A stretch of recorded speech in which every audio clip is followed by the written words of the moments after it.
Ben and I met 12 years ago and immediately created a lifelong friendship centered around the outdoors.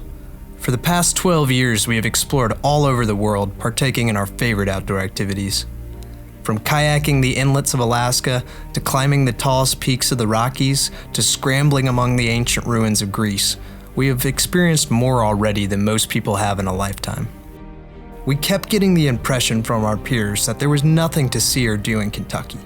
They'd been taught that the frontier is dead and there is no place left to explore. In reality, they were just living on their screens, disconnected from nature, unaware of what was in their backyard. After 12 years of learning about the outdoors and becoming competent explorers, we decided to share our lifestyle with the world to help people reshape the way they view their local environments. What better place to start than our home state of Kentucky, a place that we know so well, yet is so underappreciated.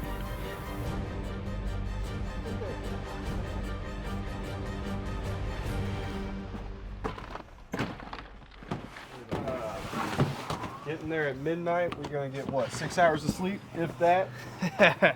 While we may be expert outdoorsmen, we are not expert filmmakers.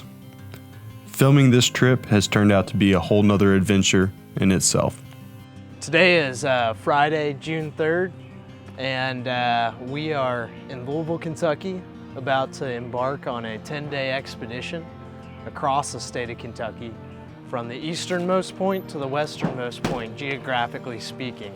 This is one of those lifelong trips that I've always wanted to go on. It's one that will be able to show the true extent of what we in Kentucky have to offer, and hopefully inspire the next generation of young explorers to get into their backyard, to get off their computers and go see what there is to offer out there. What'd you forget? Probably something that I haven't thought about yet. Yeah, I'm in the same boat. Yeah, We'll find out. it always happens that way. We'll probably stop at Walmart. It must not be that important. Yeah.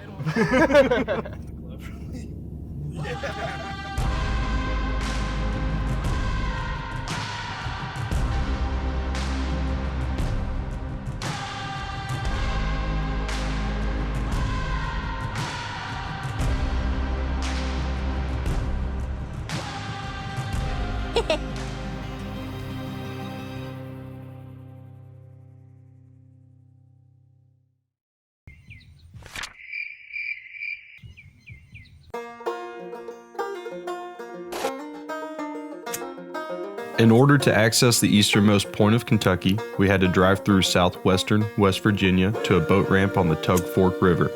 This part of the country is very remote, and the mountains make navigation difficult. The easternmost point is completely cut off by private land and has no road access on the Kentucky side. Therefore, we had to get creative and find a route via water. Yeah.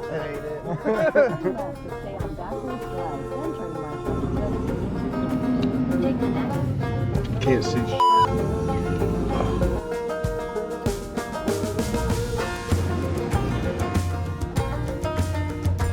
Started to get a little more pleasant this time. Well, we made it.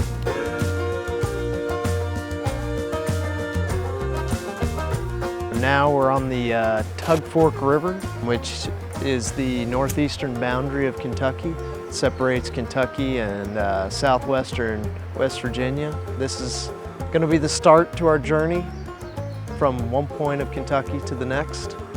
We're going to put down about 18 miles downstream before our exit, and from there we're going to load up and head over to the coal mines of eastern Kentucky. So,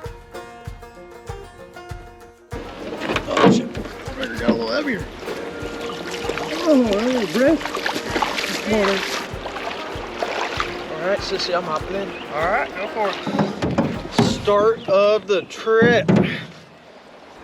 Got my main man Ben behind me, and back there got our support team in the vehicles, and now we're making our way up the Tug Fork to the easternmost point of Kentucky. Let me off on the bank and I'll look for the tree, because we GPS'd that exact point to make sure.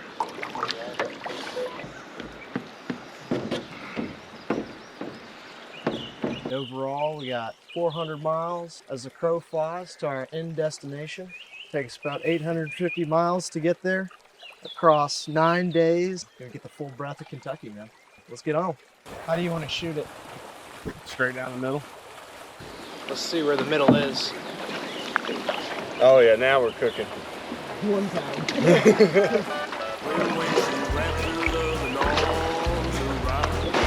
Oh, there's a folder right there.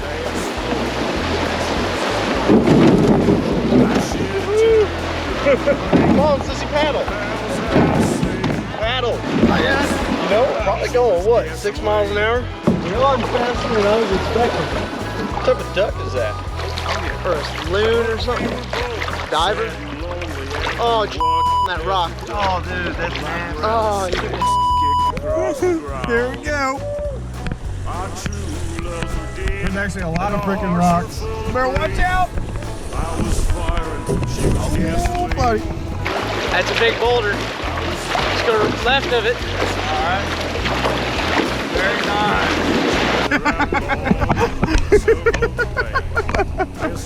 Dang! You better paddle so we don't wind up in that tree.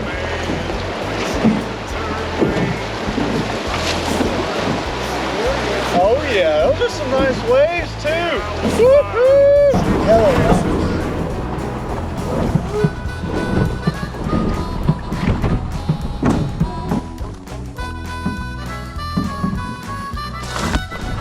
I went down to the river to pray, studying about that good old way. How many miles was that? 17 miles. I love it. All right, just finished up the kayaking section. We're getting ready to head out to the mine. Got everything loaded in there. Should be good to go. I made a wrong turn. It's only a 2-minute detour, supposedly. This doesn't look right, does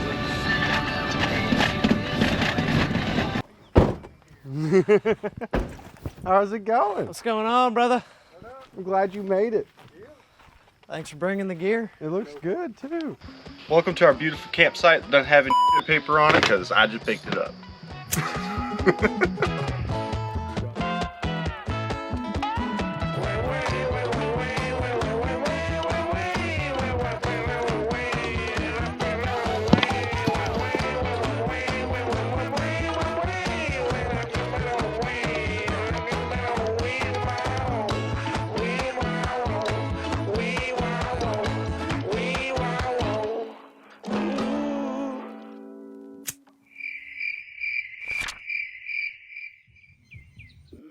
The practice of mountaintop removal and valley filling has forever altered the topography of this region. These areas are now some of the flattest and sparsely forested parts of Appalachia, which has created new ecosystems with new opportunities. There's roots where I stand. Oh, I've been running from the law. Hope they won't shoot me down soon.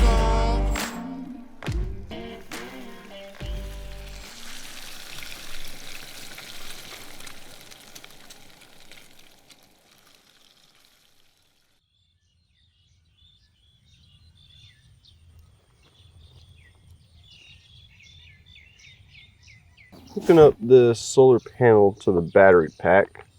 We're going to be here for a little bit, getting plenty of sun, so that way we'll be able to charge everything again tonight and tomorrow night. We really only use about half the battery, so we'd be good to go for 2 days without charging it. Figured we'd go ahead and get it while we can.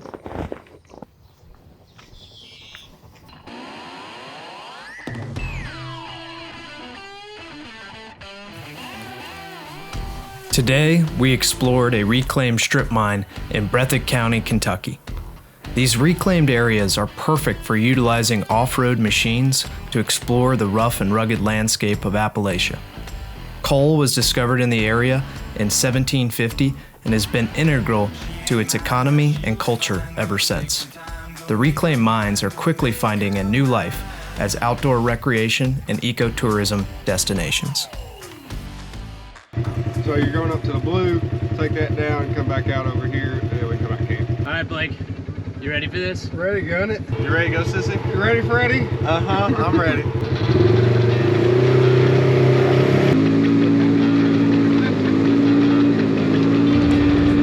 To your right.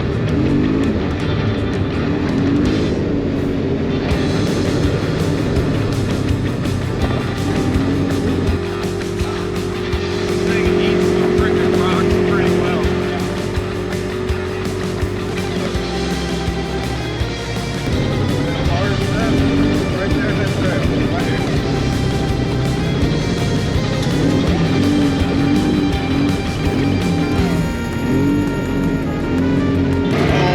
here. Oh, man.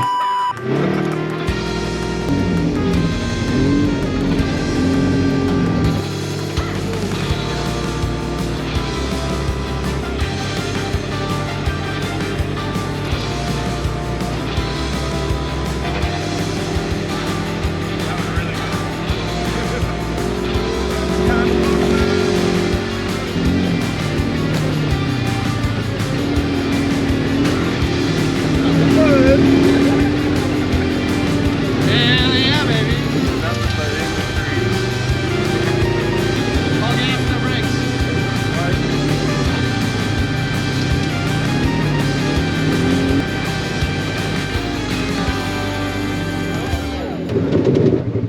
Did pretty good. It did really good. So like I rode around and stuff like that in my truck and you know other vehicles like Max has got. And I don't know, man. This one eats the bumps pretty well. And that steep hill, it walked right up it. It's got big shocks for a reason. Uh-huh. I like it. I might have to get one. Oh yeah. Safe drive home. Alright, so we're getting ready to pull out of the mine and head to Red River Gorge for a night, do a little camping, check out the natural bridge, and yeah, it was fun while we were here. Time to move on. Good. Alright, cool. I know your legs are always broken. Yeah, The Red River Gorge National Geological Area is tucked away in the Daniel Boone National Forest. The Naked Trail. What are you? No! Over 150 sandstone arches dot the landscape. This is the only area in the United States east of the Rocky Mountains that contains this number of freestanding arches. Due to its rugged landscape, Red River Gorge has a vast assortment of ecological zones which provide a variety of recreational opportunities.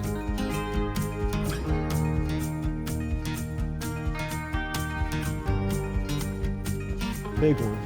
They are oak trees. Nope, not even. They are Eastern. some type of hemlock. Yep, Eastern hemlock. Ah.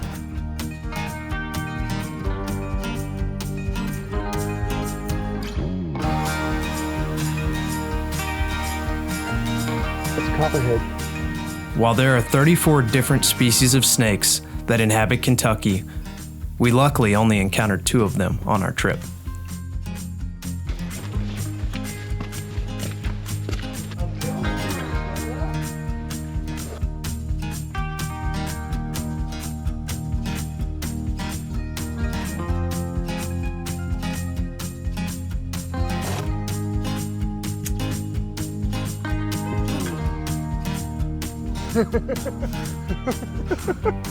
I'd like to see you climb that.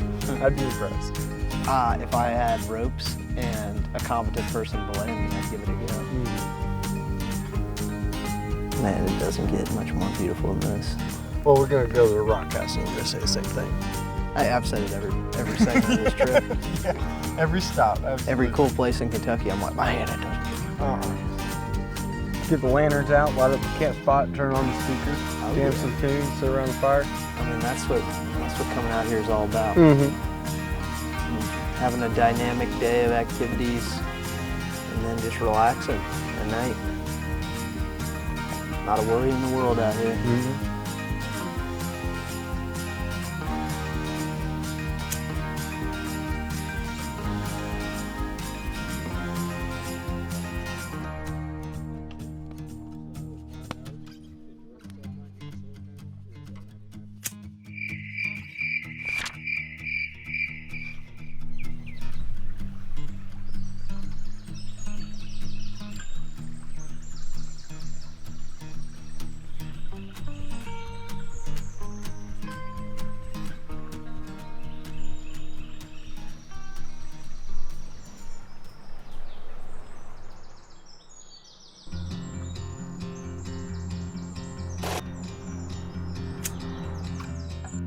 The support crew we had for this documentary was integral to our success.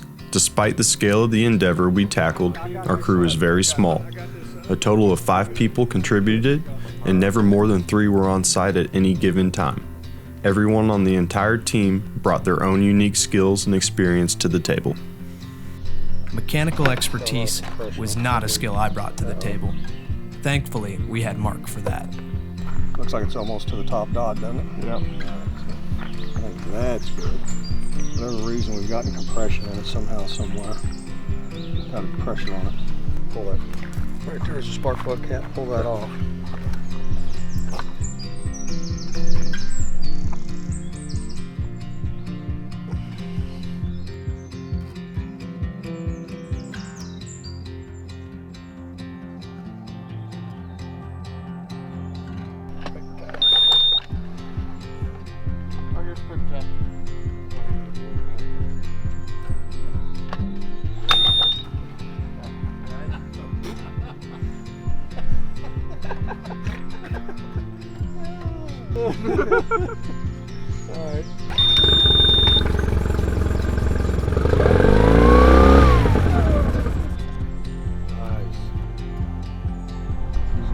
Slide down the bank and in the water. Yep.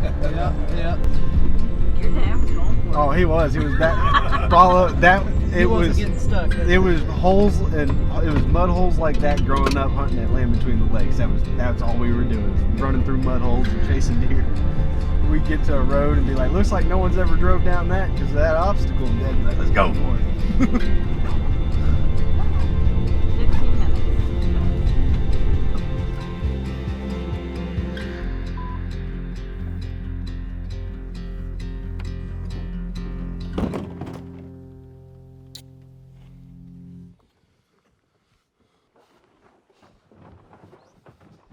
15 minutes. I think my half-mile prediction was a farce. Yeah, it's not too far. Ben, there it is. The mighty can rock hear it. castle.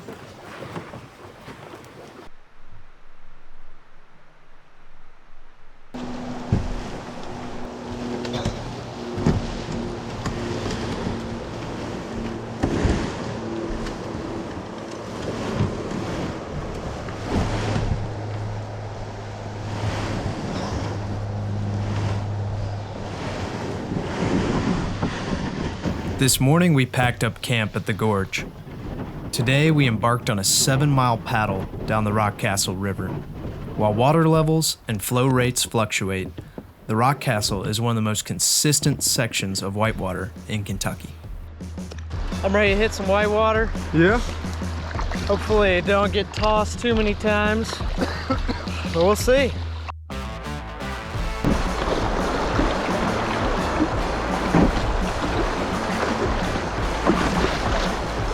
It don't look bad at all.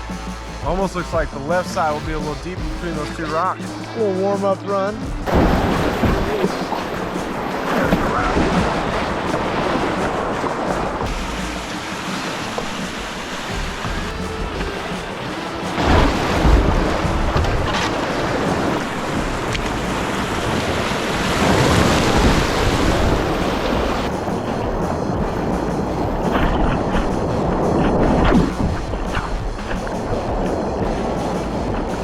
Yep, water's starting to get a little bit faster.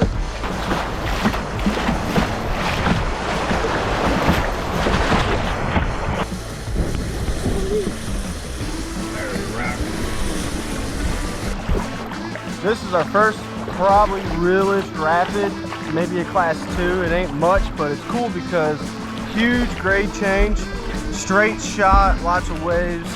It's pretty cool.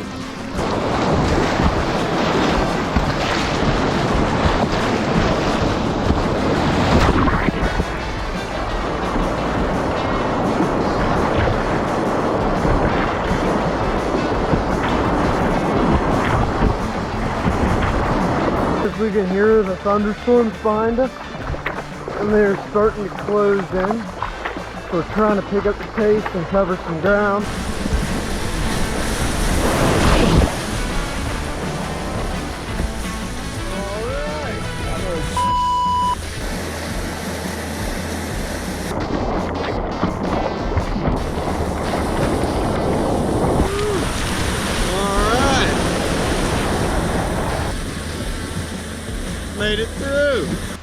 Rain's really starting to come down.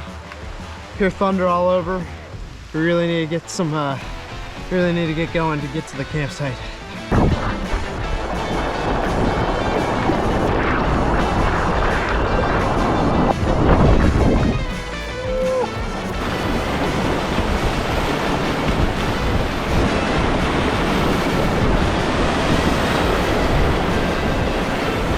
John boat in the rapids.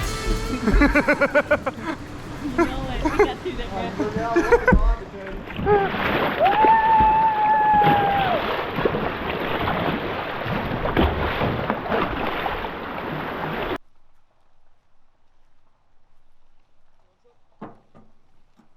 You know, hey, it's one of the best sections of whitewater in Kentucky, so I can't go wrong with that. Anyone that was going to do it would need to scout your rapids, because like that last one where that tree was over it, you weren't going to make it through that. No. So It's always good to scout your rapids first. It's a safe thing to do. I'll tell you what, I could use that sun to come out so I can get my jeans dried. Leaving all our clothes out. It's 2 not more gonna days do. while the washer and dryer for a night. I know. But we've left our whole roll of paper towels and The solar panel and the solar rain. panel, our jeans, our towels, everything. Yeah. Hell, we haven't even put those in the water and they got water in them. Yeah, we're gonna have to dump them out before we get them in the water. I don't know. I think I could do some bow fishing at night.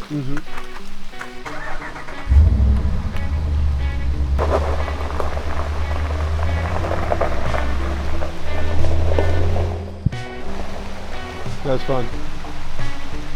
I'm glad they were able to come. Oh, absolutely.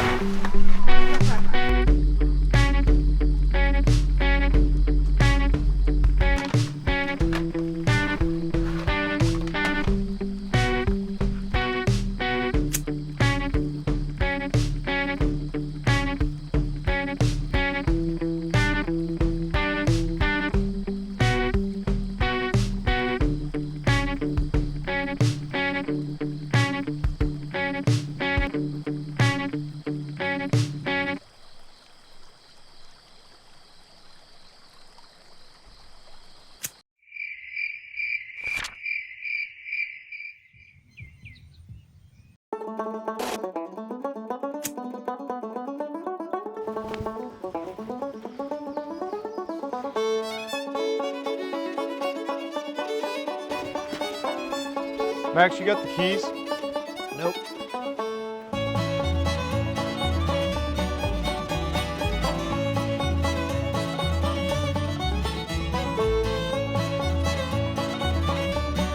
I get to send you off, get you down the Rock Castle, then down the Cumberland River over to the marina.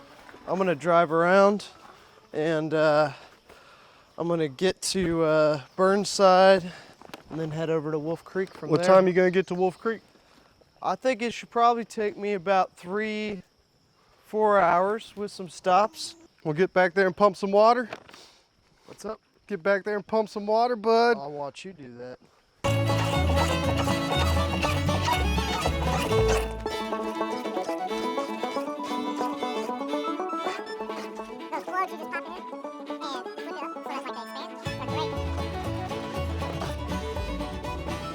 See you later. See you at Burnside. I'll see you on the other side. I'm on the Rock Castle River right now, getting ready to go down to the Cumberland, take it to Burnside where Max is driving the truck and jumping on a pontoon. From there, I'll take the truck from Burnside all the way around to the dam and pick him up there. So we're knocking out this section in 2 different legs, separate from each other, because that's the only way we're going to get to it. We should be able to still get back on track by dividing and conquering, so hopefully it works out. But we got somebody waiting with a boat right now. We're a little behind schedule, so we need to boogie. There's not enough time in the day to do it all.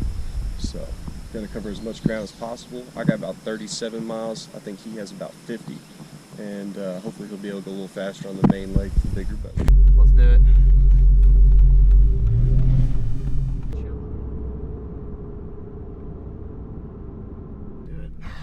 All right, let's go meet Tom from Unlimited Marine and grab this boat and get on to the next section.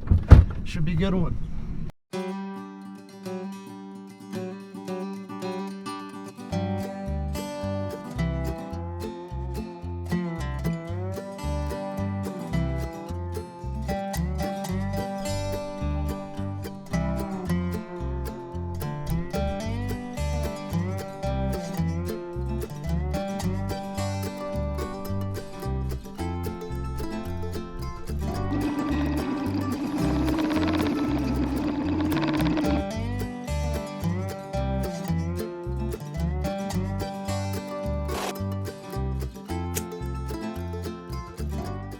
radio and everything's hooked up, so you got all that you want to. I put the bimini up just in case you would want it up. So. Oh, that's awesome. But you should be golden.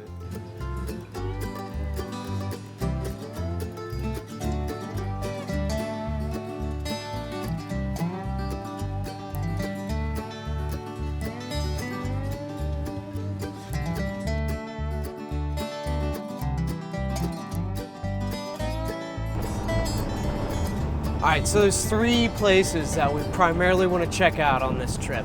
First one is a state park, and that's one of the oldest places on the lake. The second place we want to do is Marina Rowena, which is the newest marina on the lake, and it should have all the newest boats and everything like that. And then the last place we're going to go is 76 Falls, which from everything I've heard is the most beautiful natural place here at Lake Cumberland. And then we're finishing off at Wolf Creek Dam.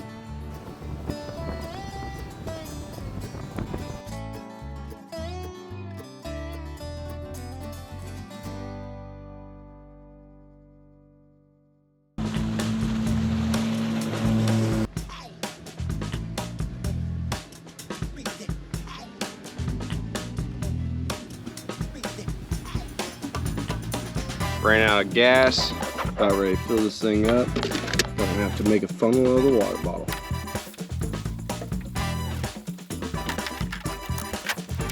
All right, gas can filled up, we're off again.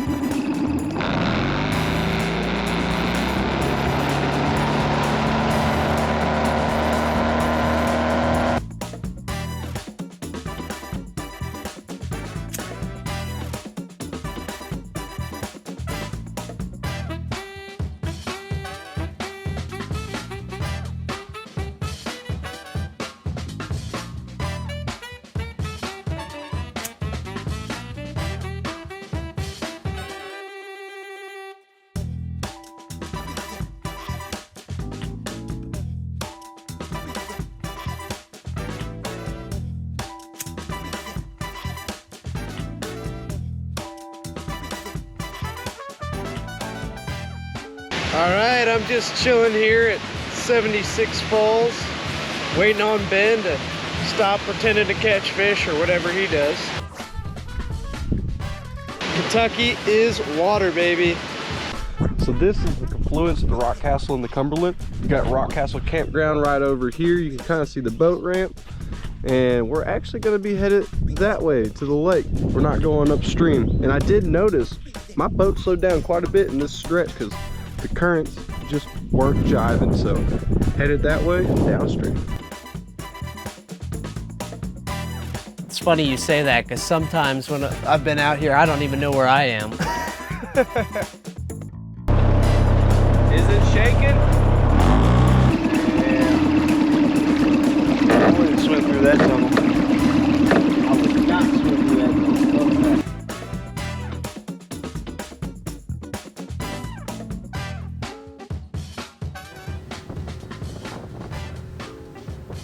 37 miles later, finally made it to Lake Cumberland. We're at the Marina Burnside. Just tied off the John boat for about an hour. Got to double back, grab the trailer, come in here, get it picked up, and then go meet them on the other side of the lake.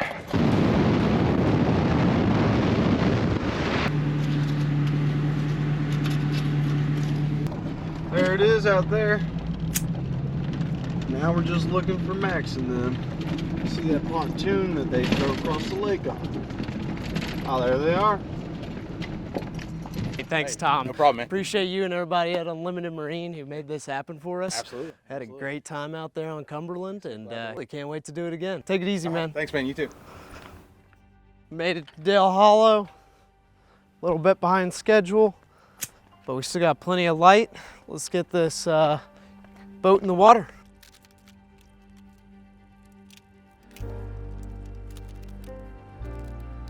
We've gone about 700 miles in the truck so far. We knocked out 110 miles today via water between me and you. And then yesterday we were at 7 miles on the water and goofing around camp on the flatwater kayaks. And another 16 miles on the water on the Tug Fork. Aside from that, we've probably got 20 or so miles in, riding around on the coal mines, on the off-road machines. They're starting to get up there. I don't have a total count yet. That sounds like a lot of miles across the state of Kentucky, if you ask me. Yeah, we're not even halfway. All right. We're just gonna set all this stuff that needs to dry.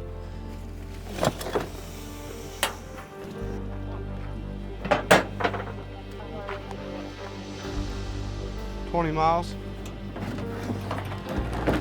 20 miles, that store's probably 20 miles away. So, 30 minutes. What do you think? How long do you think it rains, Max? About an hour. About an hour. I'm gonna go with 30 minutes. I don't think it's gonna rain though. Cool. Dale Hollow Lake is on the Obi River, situated between Kentucky and Tennessee. The lake is well known for its recreational opportunities, most notably fishing, as multiple world records have been set here.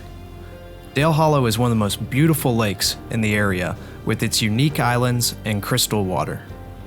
There's even a submerged elementary school at the bottom that boasts one of the region's few diving opportunities.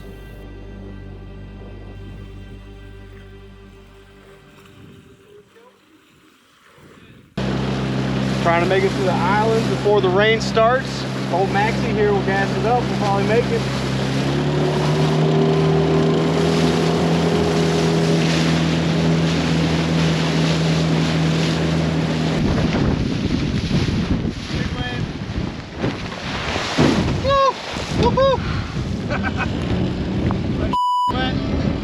We need even our chairs seem to be in some waterproof.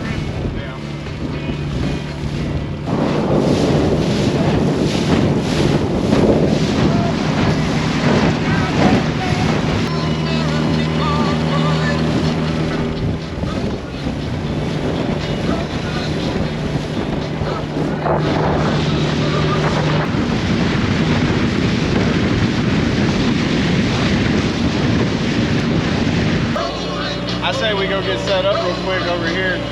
Or I don't think we're gonna make it all the way there without getting destroyed. I remember being on people camping on this side and there being some good spots. We're in this little lagoon. That works for me. The big cooler was too much weight. It was. I agree.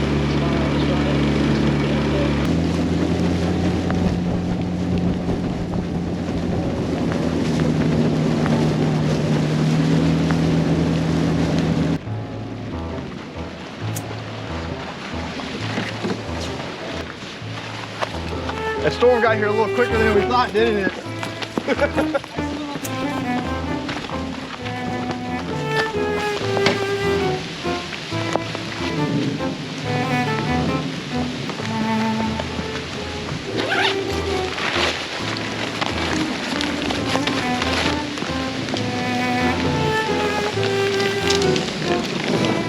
Pretty close. That's it. Next one.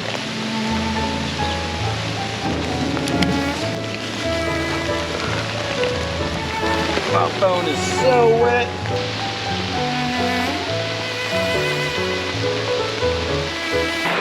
Alright. So this is day 5.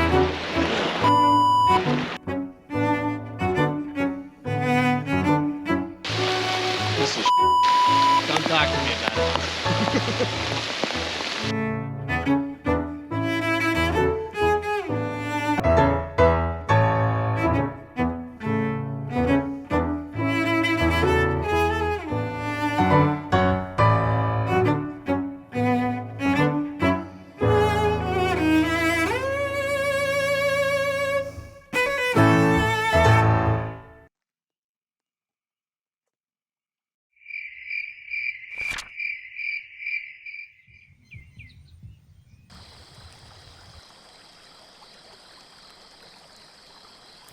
Waking up, the weather and my mood had dramatically changed. From my personal low point on the trip was born a beautiful morning of calmness and serenity that helped me refocus on the journey ahead.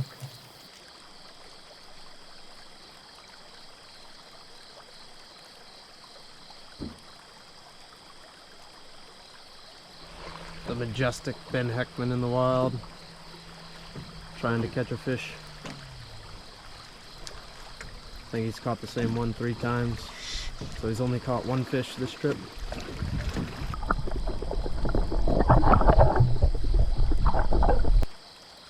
Yep. We'll get her packed up and get out of here. Today we traverse the Cumberland River Basin to our midway camp at Barren River Lake.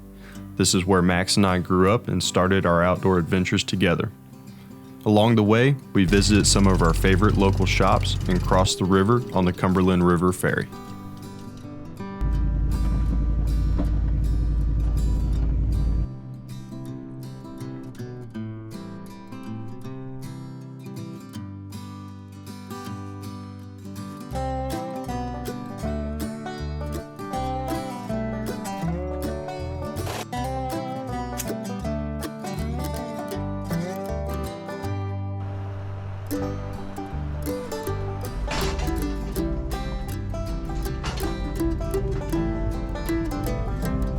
Go on.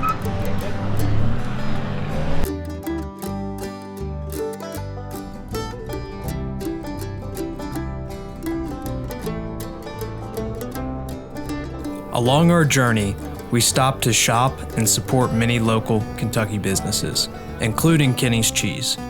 We grew up coming here and have watched it grow from a backroad cheese stand to a nationwide brand served in some of America's top gourmet restaurants.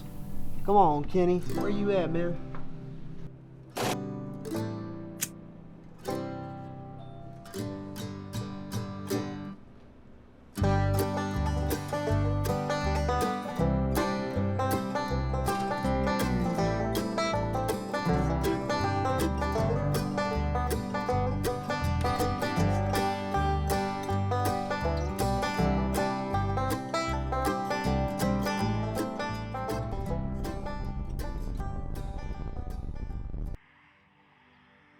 You never know what cool, unique places you'll find in the middle of Kentucky.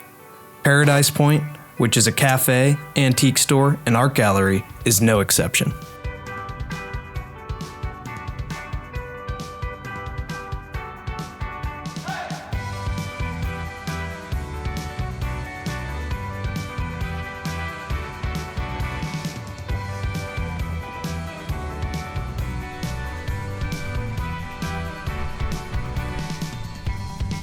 We're here at the lake house finally. Ben's Halfway point. suspect driving down my driveway was something to be seen. Other way. Now whip it. No, straighten her out, straighten her out. But we're here. We're gonna get ready. We're gonna have a nice midway point to do laundry and get our stuff together.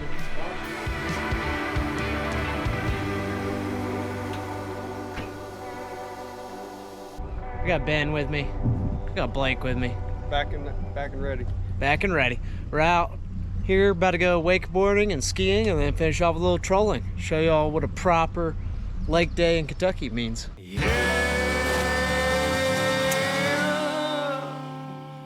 call me the juggler, 'cause I always have 3 lovers, and I burn through Trojan rubbers like no other. But when I'm not between Here doing a little slalom skiing. ain't as sweet as it seems being the juggler. Cause Edith likes eating that Easter meat, where Mindy works on Wednesday evenings and Donna Lee does her laundry 2 doors down. So when I'm out to eat with Edith, I'm always worried Wendy's watching, and equally that Donna Lee's gonna be around. And what's worse is Wendy lives by the Wally World, where Donna Lee goes to the pharmacy and gets sex old man's employed there. So I change the key to low profile and sneak around like it's going out of style. Balls up in the air. Yeah, they call me the juggler, 'cause I always have 3 lovers. Sometimes I wish I had me a twin brother, because it takes a lot of steam making all that hubbub. Ain't as sweet as it seems being the juggler. Yeah, but I had 3 more the month before. Tanya, Tina, and Isadora. That all ended in a puddle of tears and blood. I had Tanya down for 10 to noon, and Tina turned them around 1 or 2, and Izzy used me all night like a stud. But one day Tanya showed up a little late, and Tina turned up a lot early, so fists were flying as he came that night. I'm pretty sure it's the doors when they threw me on the floor while Johnny and Tina punched and kicked and swore. And long story short, I lost the fight.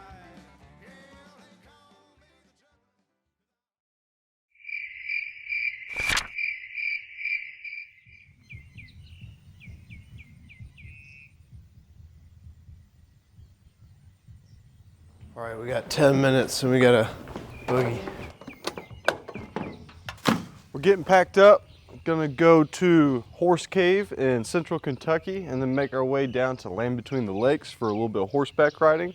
This is probably the most ground we're gonna cover in one day. Interested to see Max jump up on a horse and ride a couple of miles.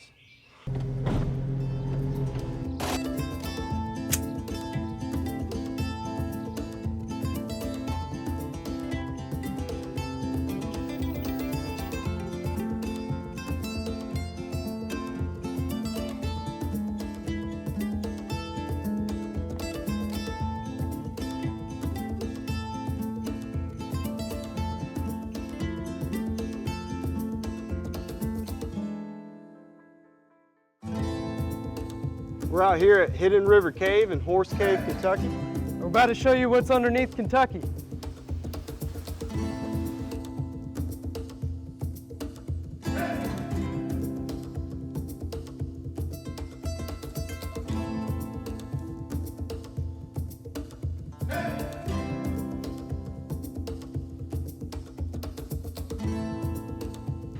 We were one of the first towns outside of Louisville to have electric streetlights powered by the cave.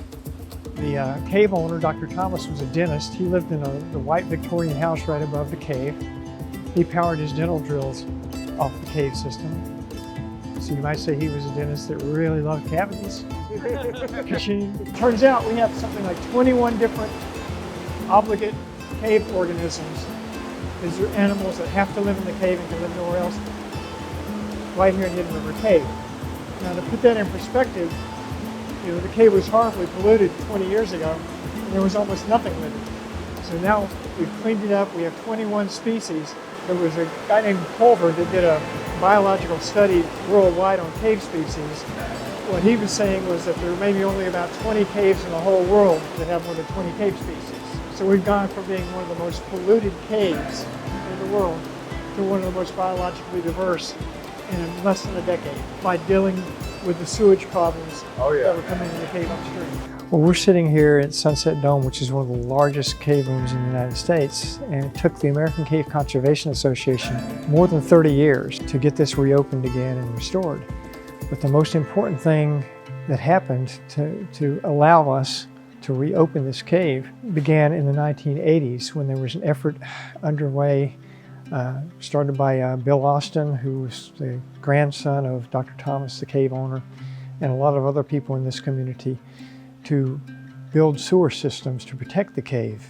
What happened in the 1980s is we developed a plan to build a regional sewage system that would connect the cities of Horse Cave, Cave City, and Park City, which are the three cities on the edge of Mammoth Cave National Park, and also tie in Mammoth Cave National Park, so that we could not only clean up the groundwater that was polluting Hidden River Cave, but also make sure that the pollution didn't encroach into the national park as well and pollute Mammoth Cave. You know, if you want to climb the highest mountains in the world, most of them are already climbed.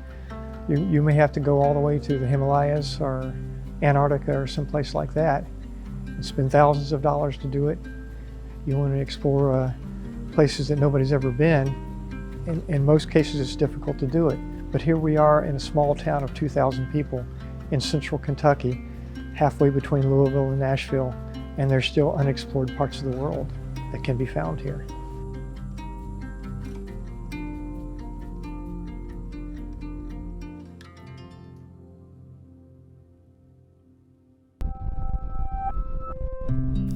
Leaving the cave, we were shell-shocked. After about 50 combined years of exploring Kentucky on a regular basis, we never realized how much of this state was still unexplored.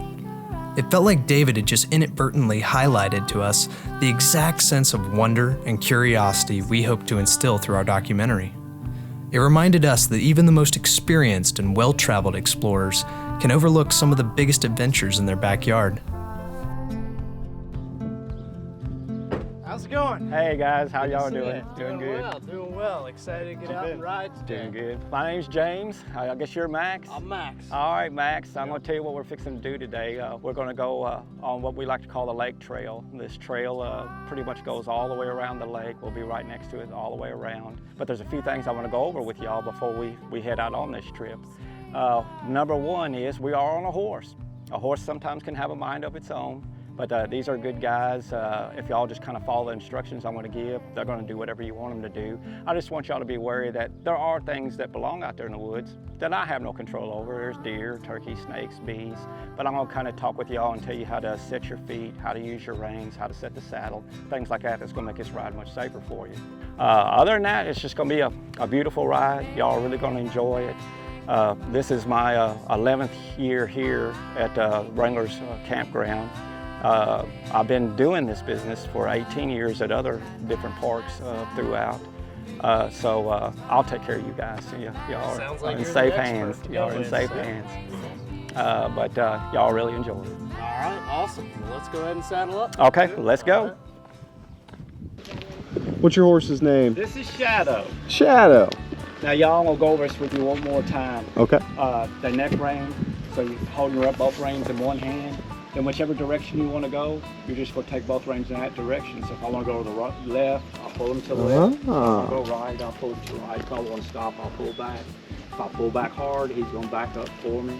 All right. Your feet, toes out, heels down, wide stance. That way if something were to spook them, that's going to help stick you in the saddle. Yeah. I promise you that's where you stay. We'll help stick you down.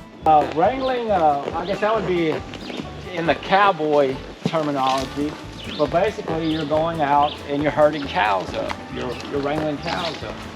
Now, Wrangler's riding stable didn't get its name, from working with cows or anything like that. It's just the wrangling of the horses up, wrangling riders up, wrangling the horses up. It's hard to talk about Kentucky without bringing up horses. Kentucky is world-renowned for its thoroughbred farms and horse trainers. The Kentucky Derby has been running for almost 150 years and has become the most prestigious horse race in the world. While most of the professional focus is on racing and equestrian games, Kentucky boasts world-class recreational trail riding, some of which is here at Land Between the Lakes. I think I gotta do this a little more often. Yeah, me too. Better get some better posture. Your back's gonna be hurting tomorrow. I think I'll be alright. I'm pretty comfortable. Yeah. I really am. Our time with James was awesome. He really embodies what we here in Kentucky call Southern hospitality. I just want to stay close to the lid so they don't knock it. Oh, yeah. No, they won't. I don't know what I'd do without the horses. I'd be lost. Yeah. Well, y'all, I'm going to get these guys in the saddle and I'm going to call it a day. So thank y'all so much. Julia, thank you. Thank you. Y'all are welcome. And y'all can just unlock that front door and let yourselves out.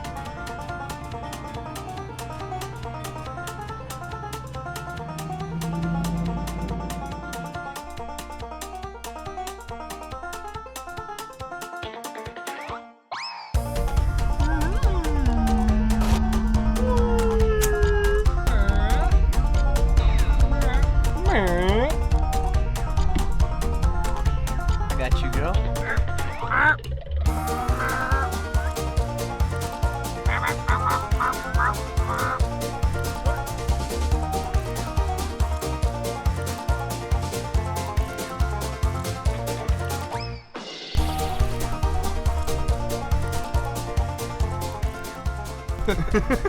Thank God we missed mating season.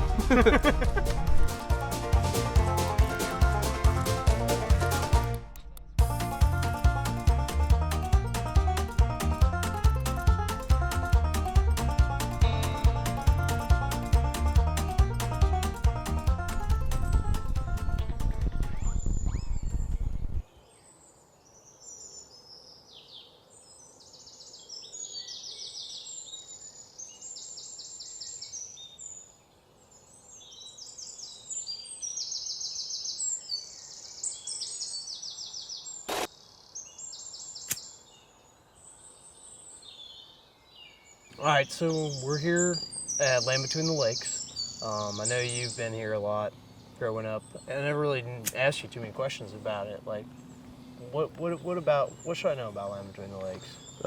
Most everybody calls it LBL, which stands for Land Between the Lakes. And the reason it's called that is because it's between Kentucky Lake and Barkley Lake, making it the largest inland peninsula in the United States.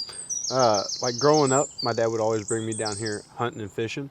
So we'd come down with a truckload of camping gear, set up camp at a spot similar to this. There's even backcountry permits and stuff. And we just go hunting, fishing, and, you know, spend time outside. Yeah. Which is kind of like what we've been doing same thing what we've been doing all week. Right, yeah. So we'll get camp set up tonight and watch this sunset, get a fire going, and it's going to be a good time. Thank you. There are fish in Kentucky. It's confirmed.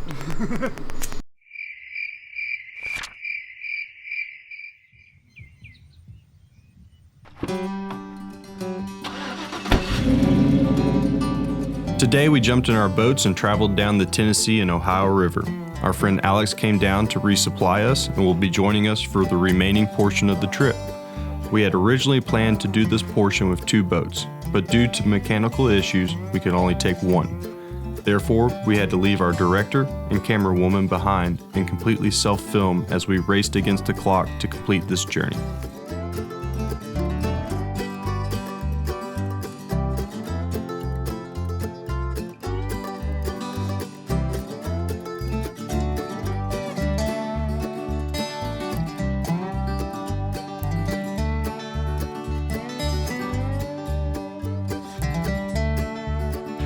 All right, we're out here on the Tennessee River, floating down from Kentucky Dam to Paducah. I got my boy, Alex Gudrill. Yeehaw! And then we got Ranger Ben here. Oh yeah. We're making our way down. Oh, that's up. We're making our way down that way. Woo! Let me get that. Talking about a big fish, man. Woo! Hold up. That's a big fish right Woo! there. Woo!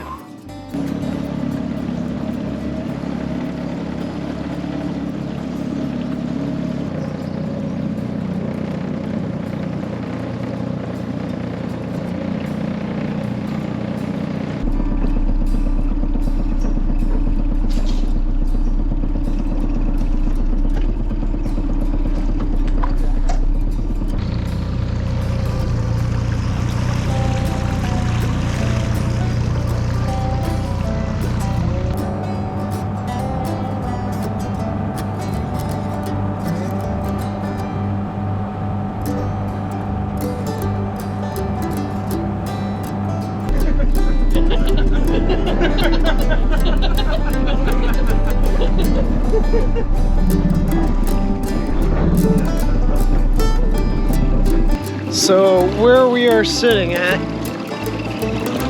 is the confluence to the 2 rivers, the mighty Tennessee. What do you say we cast the line?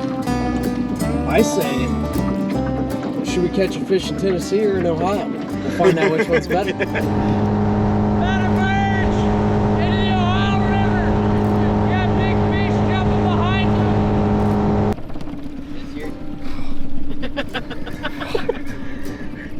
They smell that bad.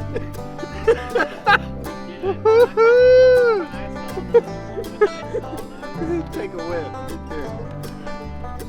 Oh! That king cat chicken blood. Yeah. Woo! Magic bait.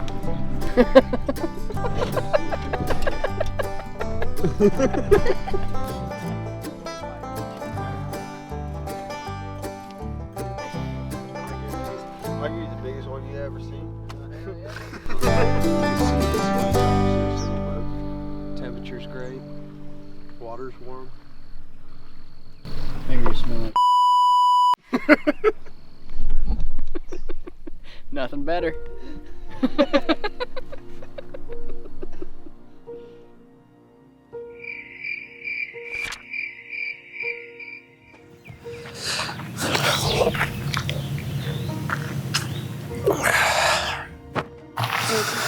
Oh, man. I ate a Cliff Bar, and I had a nice thing of water and some Red Bull. Nothing. Haven't had breakfast. I got up, I went for a little swim, packed up the boat, took my friends on a little boat ride so that they could swim in the sun. We're going to be going about 50 miles on the Mississippi today with Max and Gudge. I'm really excited to be on the Mississippi River. I've never navigated the Mississippi from the water, and so I'm excited to see how this little John boat does out there in the biggest river in North America. No, can't believe it's the last day of the trip, so we could definitely keep going, that's for sure. Or double back to the easternmost point, spending our week doing it. I don't know the exact term for it, but the Sunday scaries feeling of this trip almost being over and having to go back into the real world and not being able to be out in nature every day under the sun, you know, just really caring only about what I'm doing in the moment. I haven't had to worry about any news or any of just of the trivial things of modern life. The reason I set out to do this one is the same reason that I'm going to continue to do the same things.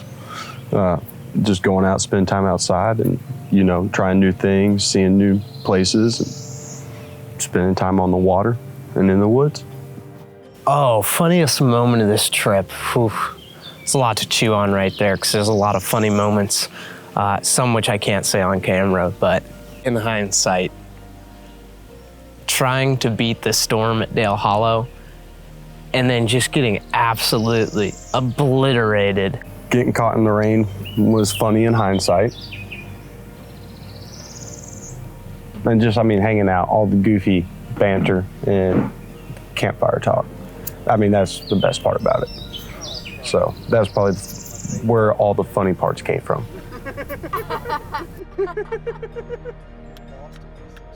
It's kind of one of those moments where you're pulling up to something you've looked at on the map for a long time, and you finally get there. There's not pictures of it, you know. There ain't no telling what you're looking at when you look online. So being able to see it in person, I'm not sure what it's going to look like or feel like when we pull up to it, but definitely going to cast a line. So the most western point's on the far end of that island over there. Not the little one. What? Not the little one. That one right there. It's, all right, this is the island. It's on the right side of the river. Wait, this is an island? Yep. Oh my God. Just south of the sandbar, or this island that we're going to, about eighth of a mile south of it on the right side, is a big ass sandbar that I bet is underwater right now. I didn't think it looked like that, to be honest. I don't know what I expected, but What? the westernmost point.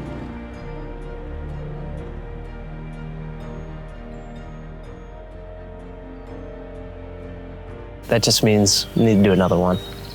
Knock another state off. I mean, that's what it is, you know. All right, it feels great to be there, kick back for a moment, but you gotta go back home, you gotta go back to work, and so with that comes planning the next trip to get out and do the same thing again. As this expedition comes to a close, a culmination of 12 years of experience and over 6 months of planning and scouting, we finally completed our journey and reached the westernmost point in Kentucky. After 1,841 miles, 9 modes of transportation, and many stories, we accomplished our goal. Hopefully, our secondary goal of sharing these adventures with the world and inspiring the next generation of explorers is just beginning. While Kentucky may be behind us, we are just getting started. We cannot wait to explore new states so that we can show you what's hidden in your backyard.